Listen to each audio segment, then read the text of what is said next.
විශේෂයෙන්ම මම කියන්න කැමති ඡන්ද කාලයට පෙර ශුද්‍ර කුඩා හා මධ්‍ය පරිමාණයේ කර්මාන්තකරුවන් එක්ක රැස්වීම් කීයක් තිබ්බද? කී දහයක් හමු වුණාද? කොච්චර පොරොන්දු වුණාද? අද කෝයේ පොරොන්දු? අද කෝයේ දුන්නු බලාපොරොත්තු? එයාගේ විශ්වාසය කඩ කරලා තියෙන.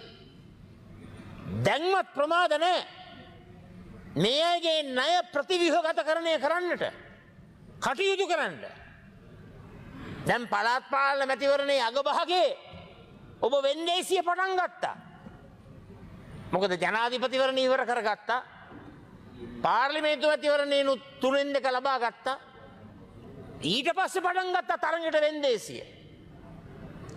සම්පූර්ණ අසාධාරණත්වයක් සිද්ධ වෙන්නේ අපේ රටේ ශුද්‍ර කුඩා මධ්‍ය පරිමාණයේ කර්මාන්තකරුවන්ට. කරුණා කරලා ඒ අයව සම්බන්ධ කරගෙන ඒ අයට විසඳුමක් ලබා දෙන්නේ කියලා අපි ඉල්ලීමක් කරනවා.